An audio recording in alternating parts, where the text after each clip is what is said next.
Hi,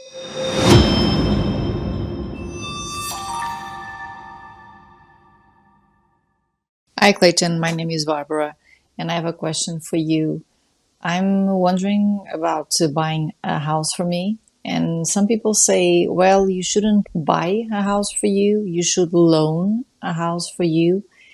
And I'm getting this question. What is best for me? It's not an asset. I'm not going to recover money from it. But when I do a loan for me, it's like I'm not investing. It's like the money I give every month to the loan. It's something I lose. Maybe it's a belief I have, but I would like your opinion about this. When it comes to our house, our home, it's better to buy from money from the bank or to have a loan. Buy and thank you. Well, it really comes down to money, right? It comes down to what financial product and the amount, right? So there is no hard and fast rule on this. If you happen to be in a market in an area where buying the property makes more sense than renting the property, then by all means, go for it, right?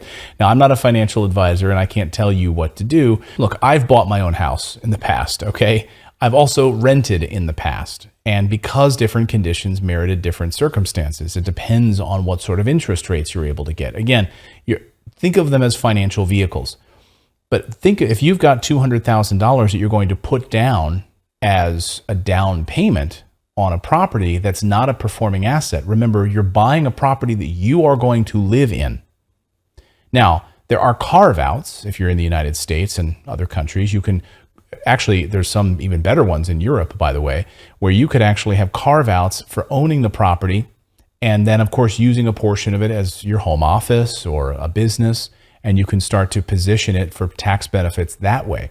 But for the most part, if you're living in the property, it's not a performing asset. Now, that $200,000 down payment or $100,000 down payment, you could have used to purchase actual cash flowing rental properties and live wherever you want. I'm always reminded of a friend of mine who, a real estate investor, going back 15 years or so. He said, I don't own the house I live in.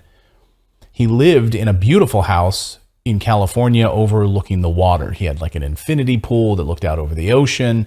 And he's like, look, I don't own this house. I rent this house, and that means I don't have to pay the maintenance. I don't have to keep up with the maintenance. I don't have to pay for the gardening. I don't have to do any of that. I rent this property. The 200 properties that he owns as rental properties paid for the wherever he wanted to live. He's like, I might live here for a few years. I really love it. I might want to move. And then I'm not tied to a mortgage. I'm not tied to a house. So again, it's a personal preference thing.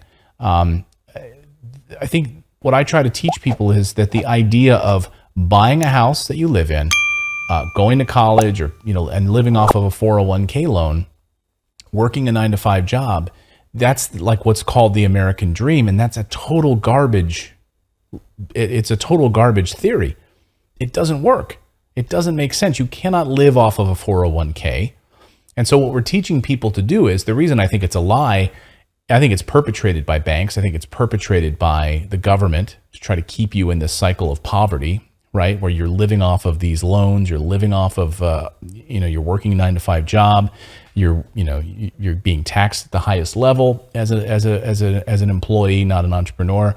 And so you have a mortgage payment, you're continuing this cycle where you're really not building wealth, you're just kind of paying off loans.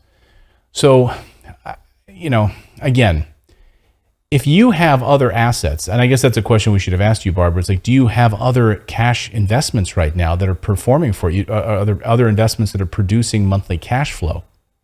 If you do, then I'm less worried about you taking all of your savings and putting it into a house that you are going to live in where it's not going to produce anything. It's not going to produce any cash flow, and you are in debt to a bank. And remember, you don't own this house. Let's be very clear. The bank owns it. Okay? The bank is going to own it for 30 years. You do not own this house. So I know there's this idea that, now I have my house of my own. You don't. The bank owns it. Now you just have a house that you have to go to Home Depot on a regular basis and fix up the stuff because there's no landlord doing it for you. So just some things to think about. A landlord owns the property, but then the landlord takes care of all the property, and you don't have to worry about all of the property taxes and all that other stuff that you have to pay for it. Or you can own the house, pay the loan, pay the mortgage, pay the property taxes, do the maintenance and all of that. So I can hear it in your voice where you're leaning, Barbara, but I just want to put it all out there so you assess the situation properly. And I would just love for you to have actual performing cash flowing real estate assets that are monthly bringing in thousands of dollars in cash flow for you. That to me is a smarter use of that down payment money. And that's my suggestion. Book a free call with our team if you'd like. We can kind of talk it over and talk you through some different scenarios on financing and see if we can maybe even come up with something that makes sense for you in that regard. So thanks for the question. You can go to our website at morrisinvest.com, click on the microphone icon and leave us a voicemail question and we will attempt to answer it here on the show. Much love to all of you. Now go out there, take action to become a real estate investor. I believe it's the number one way to build wealth, preserve wealth in this crazy inflationary environment. We'll see you next time, everyone.